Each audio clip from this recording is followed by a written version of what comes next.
अस्सलाम वालेकुम नाज़रीन, आप देख सकते होंगे कि हम रेलवे लाइन की तरफ आकर वीडियो बना रहे हैं। आखिर ऐसी क्या मजबूरी हमारे सामने आ गई कि हम यहाँ पर आकर वीडियो बना रहे हैं। हाँ मेरे दोस्तों, मजबूरी ये है कि ताकि आप इंप्रेस हो, एक बड़ा मुद्दा आपके सामने रखने की कोशिश कर रहे हैं। जितने भी यात्री ट्रेन में सफर करते हैं उनके लिए खास तौर से ये एक बड़ा मुद्दा है और उनको वीडियो पर बाकी रहना चाहिए और वीडियो को बहुत बड़ी तादाद में शेयर करना चाहिए ताकि ये धांधली खत्म हो सके जो किन्नरों के जरिए यात्रियों पर की जा रही है।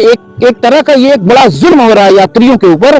उसमें बहुत से यात्री गरीब होते हैं, बहुत से कमजोर होते हैं, बहुत से बीमार होते हैं जो सफर कर रहे होते हैं और उसके बाद किन्नर लोग आकर, जैसे ही ट्रेन चालू होती है, एक दो स्टेशन पार होता है, किन्नर आकर पैसे का सवाल करना शुरू कर देते हैं। मेरे मोहतरम अजीजों, एक एक यात्री को ये वीडियो शेयर करना है ताकि कानून व्यवस्था इस पर जो है कड़क हो और एक बड़ा इंतजाम करे कि आखिर ये हो क्या रहा है। अच्छा, 10-5 में मान भी नहीं रहे, 10-5 रुपए में मान भी नहीं रहे, कह रहे हैं कि हमें 50 चाहिए। अभी कल की बात है, मेरा लड़का अभी भी सफर में है, वहां से ये खबर आ रही है, मैं फोन पर बात किया तो लड़के ने कहा कि अब्बू किन्नर लोग बहुत परेशान कर रहे हैं और हर किन्नर 50-50 रुपया मांग रहा है।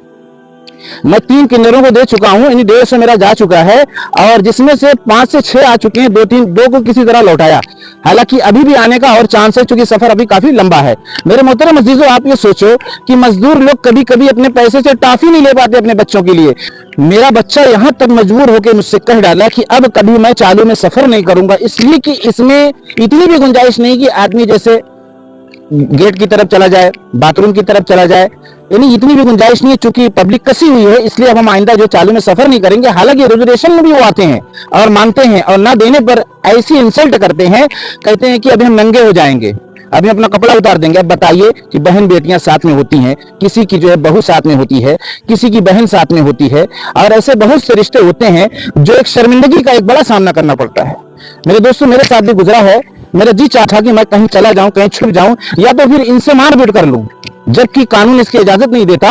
लेकिन दिल में तरह तरह के ख्याल आते थे कि ये कैसे इन्हीं पास हो जाएं, चले जाएं, हट जाएं और ये आने वाले हैं, खौफ लगा रहता है। इसलिए कानून से एक बड़ी अपील मैं कर रहा हूं, अपने यात्रियों से भी, जो लोग यात्रा करते हैं ट्रेन के अंदर, उनसे एक बड़ी रिक्वेस्ट कर रहा हूं कि इस वीडियो को इतना वायरल करो, इतना वायरल करो कि कानून तक, यानी जो भी जिस सूबे का सीएम है उस तक ये खबर पहुंचे और एक कड़ी व्यवस्था वो करे। ये नहीं कि इधर से सुने उधर से उड़ा दिए। ट्रेन में पुलिस है, डब्बे डब्बे में पुलिस है, 2-3 डब्बे के बाद पुलिस है। पुलिस को मैं पकड़ कर बता रहा हूं, सफर के अंदर एक मौका ऐसा आया कि देखो इसको यहां से हटाओ, देखो कितनी जिद कर रहा है, नंगा होने के लिए तैयार है, इसको हटाओ यहां से, ये बेइज्जती हो रही, बहन बेटियां शर्मिंदा हो रही हैं। ये आखिर हो क्या रहा है? पुलिस जा रहा है, उसको डांट रहा, मार रहा, कोई असर नहीं। पुलिस कर्मी जा रहा है, बेचारा मार रहा है, डांट रहा, कोई असर नहीं। आखिर ये हो क्या रहा है? इनके साथ भी एक कड़ी कार्रवाई होना चाहिए, जबकि ये देश की एक बड़ी बेइज्जती है और उसमें बहुत से लोग इज्जत वाले हैं, बहुत से लोग इबादत वाले हैं, पूजा वाले हैं, उनको इतना भयानक सामना करना पड़ता है जिससे वो शर्मिंदा होकर अपनी गर्दन को झुका लेते हैं, ऐसी ऐसी गालियां देते हैं, ऐसी ऐसी गंदी गंदी बातें करते हैं कि बर्दाश्त के बाहर है। और बेचारा मजदूर, बेचारा मुसाफिर किस कंडीशन से गुजर रहा है, किस दौर से गुजर रहा है, किस मुसीबत से गुजर रहा है। आप चलिए 50-50 की नोट निकाल के दे। मेरे बच्चे के साथ जब ये हो सकता है, मेरे मोहतरम अजीजों, आप गौर करो कि चालू ट्रेन में सफर करने वाला आखिर कुछ तो मजबूरी उसकी है कि वो कुछ पैसों को बचाना चाह रहा है कि मैं ये पैसा बचाकर कुछ अपने घर ले जाऊंगा, वहां अपने बहन, अपनी माँ को, अपनी जो है दादी को, अपने नानी के ऊपर खर्च करूंगा और उनको खुश करने की कोशिश करूंगा और मेरे जो पड़ोसी हैं उनको कुछ खुश करने की कोशिश करूंगा। लेकिन ये किन्नर जो है 50-50 रुपया लेकर हिम्मत तोड़ दे रहे हैं। एक मजदूर जब सफर करने के लिए तैयार होता है तो उसको एक खौफ सताता है, अब रास्ते में आगे जाने के बाद मेरे ऊपर ये हालात आएंगे, जबकि हमारे पास बेहतरीन कानून है, एक से एक सिस्टम है। अभी इनकी हवट निकल जाए, अभी इनकी जितनी चर्बी है सब ढीली हो जाए और ये सीधे रास्ते पे चलने वाले बन जाएंगे अगर ये कानून व्यवस्था टाइट हो जाए। ठीक है, 5 रुपया ले लो, 10 रुपया ले लो, कोई नहीं दे रहा है तो थोड़ा सा रिक्वेस्ट करने के बाद आगे बढ़ो। ये क्या कि अभी नंगे हो जाएंगे या गालियां आप दे रहे हैं जबकि बहन बेटियां बैठी हुई हैं। तो मेरे दोस्तों, ज्यादा समझाने की जरूरत नहीं है, बस वीडियो को शेयर करने की जरूरत है। और इस मुद्दे को हम उठाए इसीलिए हैं कि हम इससे परेशान होकर, थक कर, और यात्रियों की ये रिक्वेस्ट बार बार कि यार इस तरह हमारे साथ हो रहा है, इस तरह हमारे साथ, जबकि हमारे गांव में बहुत से लोग आकर इस तरह की परेशानी सुनाए हैं, तो मेरे जी में आया कि मैं एक वीडियो इस पर बनाऊं और इस वीडियो को बहुत बड़ी तादाद में शेयर करवाऊं।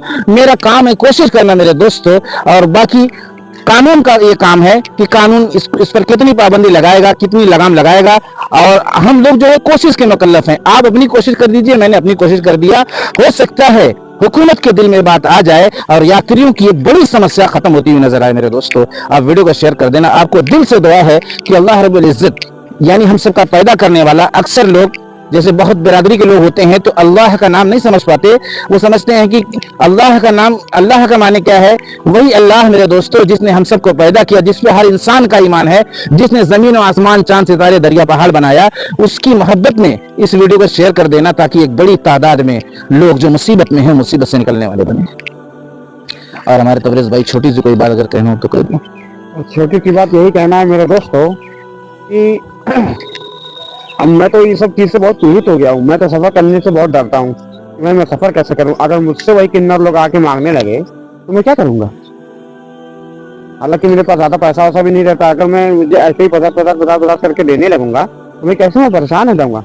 बस यही आप लोगों से अपील है कि आप लोग वीडियो को ज्यादा से ज्यादा शेयर करो और लाइक, शेयर और चैनल को सब्सक्राइब करो। मिलते हैं फिर किसी नेक्स्ट वीडियो में अपने इमाम साहब के साथ। अस्सलाम वालेकुम।